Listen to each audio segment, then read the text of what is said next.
बिस्मिल्लाहिर्रहमानिर्रहीम। अस्सलाम वालेकुम डियर स्टूडेंट्स। उम्मीद है आप सब ठीक होंगे।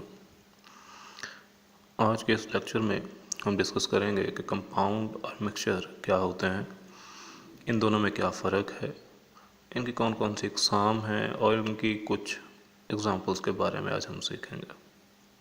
तो बात करते हैं कंपाउंड्स की। Compound is a substance made up of two or more elements chemically combined together in a fixed ratio by mass. Compound एक ऐसी शय है जो दो या दो से ज़्यादा एलिमेंट्स के केमिकल कम्बिनेशन से बनती है और इसमें जो एलिमेंट्स हैं उनकी जो रेशियो होगी बाय मास वो फिक्स्ड होगी। ऐसे ही नहीं है कि आपने जो है वो दो एलिमेंट्स उठा के मिला दिए, उनकी प्रॉपर रेशियो होगी। फिर इसके जो एलिमेंट्स होंगे, जो कंपोनेंट्स होंगे जिनसे मिलकर ये कंपाउंड बनता है, वो अपनी ओरिजिनल जो प्रॉपर्टीज़ होती हैं उनको वो लॉस कर देते हैं और एक इंटायरली न्यू सब्सटेंस बनता है जिसकी प्रॉपर्टीज़ जो हैं वो एलिमेंट्स से डिफरेंट होंगी।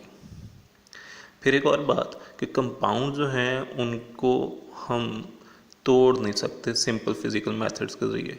सिंपल फिज़िकल मेथड जैसे कि बॉइलिंग से, मेल्टिंग से, डिस्टिलेशन वगैरह से, इससे इसके कंपोनेंट्स को हम सेपरेट नहीं कर सकते। यहाँ पे हम दो एग्जांपल देखेंगे, कार्बन डाइऑक्साइड और वाटर की।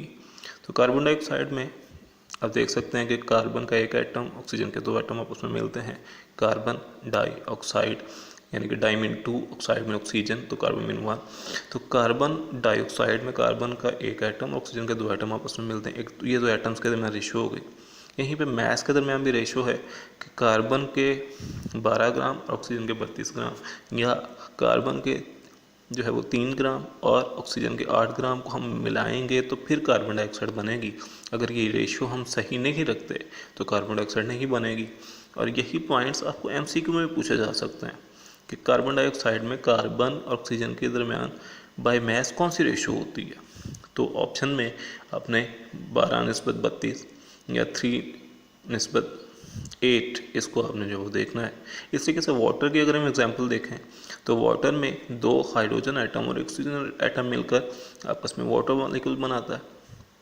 यहाँ पे मास की हम बात करें तो हाइड्रोजन का 1 ग्राम और ऑक्सीजन के 8 ग्राम ये आपस में मिलेंगे तो फिर वाटर बनेगा।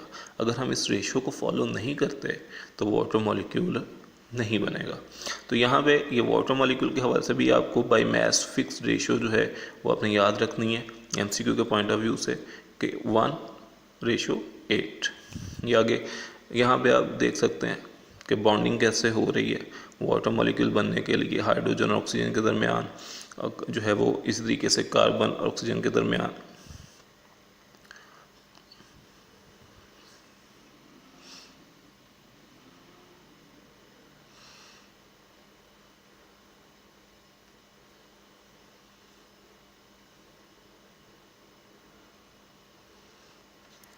नेक्स्ट हम डिस्कस करते हैं जी इस कंपाउंड की क्लासेस के बारे में, इसकी टाइप्स के बारे में। तो compound are classified into two major classes, ionic and covalent compounds. Ionic compounds वो होते हैं जो इंडिपेंडेंट मॉलिक्यूलर फॉर्म में एग्जिस्ट नहीं करता। ये 3 डायमेंशनल क्रिस्टल लैटिस की फॉर्म में एग्जिस्ट करते हैं।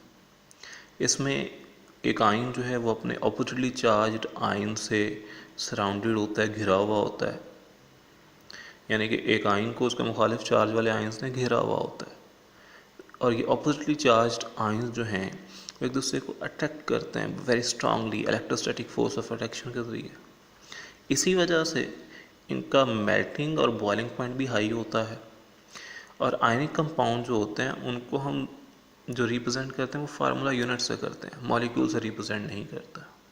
यानी कि इसका कोई मॉलिकुलर फार्मूला नहीं होता, इसको हम फार्मूला यूनिट से रिप्रेजेंट करते हैं। इनके कुछ एग्जांपल्स हैं जैसे कि NaCl है, KBr है, CuSO4 है। NaCl मतलब सोडियम क्लोराइड, KBr मतलब पोटाशियम ब्रोमाइड, CuSO4 मतलब कॉपर सल्फेट। आगे हम बात करेंगे कोवलेंट कंपाउंड्स की। तो कोवलेंट कंपाउंड जो है ये मोस्टली मॉलिकुलर फॉर्म में एग्जिस्ट करते हैं। मॉलिक्यूल जो है वो इसका ट्रू रिप्रेजेंटेटिव होता है कोवलेंट कंपाउंड का, और इनके फार्मूला को हम मॉलिकुलर फार्मूला कहते हैं। तो ये इसमें जो है वो मेजर दो डिफरेंस आ जाते हैं आयनिक और मॉलिक्यूलर या कोवेलेंट कंपाउंड्स के अंदर। कोवेलेंट कंपाउंड में हमारे पास वाटर है, HCl है, H2SO4 है, CH4 है, यानी कि water, hydrogen chloride, sulphuric acid और मीथेन, ये 4 एग्जाम्पल जो है वो कोवेलेंट कंपाउंड्स की हैं। अब यहाँ पे ये बहुत से अब मैंने पॉइंट्स हाईलाइट किए हुए हैं, ये आपको MCQ के पॉइंट ऑफ व्यू से आ सकते हैं, इसके अलावा डेफिनेशन में भी आपने इसको डिस्कस करना है। क्या आप लोगों ने कभी स्कंजबीन पी है? लेमन स्क्वैश, जो है वो लेमन जूस। तो इसमें आपको पता है कि पानी के अंदर हम चीनी, लेमन जूस और जो है इसके अलावा नमक भी सम टाइम मिलाते हैं ताकि जायका अच्छा हो। गर्मियों में अक्सर लोग जो है वो घरों में पीते हैं। तो आपको पता है ये कंपाउंड है या मिक्सचर है? तो आइए हम देखते हैं कि मिक्सचर क्या होता है। जब दो या दो से ज़्यादा एलिमेंट्स और कंपाउंड्स को हम फिज़िकली मिक्स करते हैं, केमिकली नहीं, फिज़िकली मिक्स करते हैं विदाउट एनी फिक्स रेशियो, तो इससे क्या बनता है? मिक्सचर बनता है। यानी कि मिक्सचर कब बनेगा? जब एलिमेंट्स या कंपाउंड्स को हम फिज़िकली मिक्सअप करेंगे बगैर किसी भी फिक्स रेशियो के। जैसे कि स्कंजबीन अभी देखें हम कि उसमें हमने ये तो नहीं फिक्स किया होता कि जी इतने पानी में हमने सिर्फ इतनी ही चीनी डालनी, इतना ही नमक डालना, इतना ही लेमन डालना। नो, अपने जायके के हिसाब से, अपनी ज़रूरत के हिसाब से हम इसको कम ज़्यादा कर सकते हैं, स्कंजबीन फिर भी बन जाती है। इसका मतलब फिक्स रेशियो नहीं है। तो ये मिक्सचर होगा, स्कंजबीन क्या होगा? मिक्सचर होगा।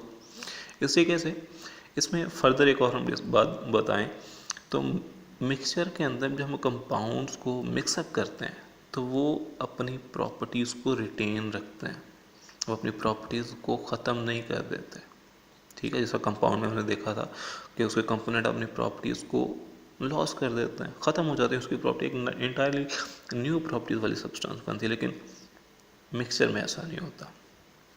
फिर मिक्सचर के कंपोनेंट्स को फिजिकल मेथड्स के लिए सेपरेट किया जा सकता है। फिजिकल मेथड्स मतलब पहले भी आपको बताया, अभी देखें डिस्टिलेशन है, फिल्ट्रेशन है, इवेपोरेशन है, क्रिस्टलाइजेशन है, मैग्नेटाइजेशन वगैरह है। फिर इसकी दो टाइप्स हैं मिक्सचर की, होमोजेनस मिक्सचर और हेटेरोजेनस। वेरी इंपॉर्टेंट क्वेश्चन है। होमोजेनस मिक्सचर क्या होता है? Home means same, genus composition. तो ऐसा मिक्सचर जिसकी कंपोजिशन जो है वो यूनिफॉर्म होगी थ्रू आउट, उसको हम क्या कहेंगे? Homogeneous mixture. जैसा कि एयर है, गैसोलीन है, आइसक्रीम है। हेट्रोजीनियस मिक्सचर वो होते हैं जिनकी कंपोजिशन यूनिफॉर्म नहीं होती। ठीक है, हेट्रो मीन डिफरेंट, लेकिन यहाँ पे जिनकी कंपोजिशन यूनिफॉर्म नहीं होगी, जिनकी कंपोजिशन यूनिफॉर्म नहीं होगी, उसको हम हेट्रोजेनस मिक्सचर कहेंगे। जैसा कि सॉयल, रॉक, वुड। ठीक है, तो ये कुछ एग्जांपल्स हैं जो आपने याद रखनी है। तो इसमें होमोजेनस और हेट्रोजेनस मिक्सचर, होमोजेनियस और हेट्रोजेनस मिक्सचर के बारे में फ़र्क जो है वो आपसे अक्सर पेपर में पूछा जाता है। इनकी एग्जांपल आपने याद रखनी है, MCQ के पॉइंट ऑफ व्यू से भी आ सकती हैं जी, कि एयर जो है वो क्या होता है? होमोजेनियस या हेट्रोजेनस, या which of the following is an example of homogeneous mixture, या which of the following is example of heterogeneous mixture. तो इस तरह के MCQ भी आपको मिल सकते हैं। मिक्सचर के बारे में भी MCQ शॉर्ट क्वेश्चन पूछा जा सकता है। तो ये चीज़ें आपने याद रखनी है। इसके अलावा मिक्सचर और के बारे में आपने मुख्तलिफ और एग्जांपल्स ढूंढनी, ये आपका टास्क है। इसके अलावा होमोजेनस और हेट्रोजेनस मिक्सचर की आपने एग्जांपल्स ढूंढनी है, उनको लिखना है और बाद में मुझे रिप्लाई में आपने बताना है। आगे हम चल रहे हैं जी एक बहुत ही इंपॉर्टेंट लॉन्ग क्वेश्चन की तरफ, कंपाउंड और मिक्सचर में फ़र्क, difference between compound and mixture. Very important question, अक्सर पेपर में लॉन्ग क्वेश्चन के तौर पे आता है। तो सबसे पहले हम बात करेंगे इसकी फॉर्मेशन के हवाले से। तो कंपाउंड जो है वो केमिकल कम्बिनेशन से बनता है, मिक्सचर फिजिकल कम्बिनेशन से बनता है। ठीक है, सिंपल मिक्सिंग से बनता है।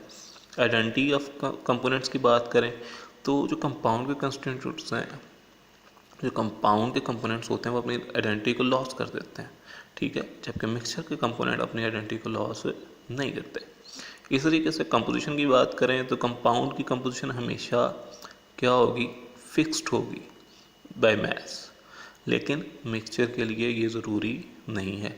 फिर हम बात करें होमोजेनस हेट्रोजेनस के हवाले से तो कंपाउंड की कंपोजिशन हमेशा क्या होगी? होमोजेनस होगी, लेकिन मिक्सचर की कंपोजिशन होमोजेनस भी हो सकती है और हेट्रोजेनस भी हो सकती है। तो ये चीज़ें आपने क्या रखनी है, याद रखनी है। फॉर्मेशन में कंपाउंड के लिए केमिकल कम्बिनेशन, मिक्सचर के लिए फिजिकल कम्बिनेशन या simple mixing. Identity of constituent के हवाले से कंपाउंड के कंस्टिट्यूंट्स अपनी आइडेंटिटी को लॉस कर देते हैं, मिक्सचर के कंस्टिट्यूंट अपनी आइडेंटिटी को लॉस नहीं करते।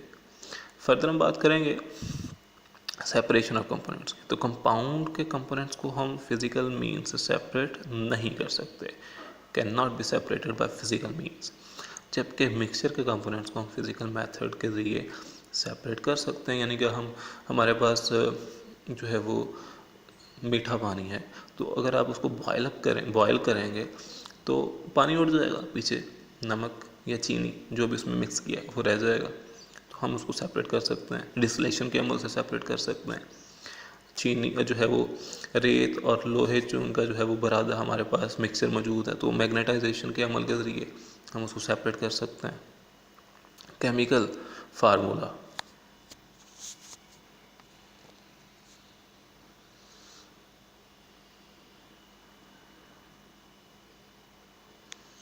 ये जो क्वेश्चन हैं इनके आपने आंसर्स ढूंढने हैं, लिखने हैं और मुझे फिर सेंड करना है। वेरी इंपॉर्टेंट क्वेश्चंस हैं, आपने लाजमी इनको जो है वो तैयार करना है। और फर्दर लेक्चर्स के लिए इस चैनल को सब्सक्राइब करें। Thank you.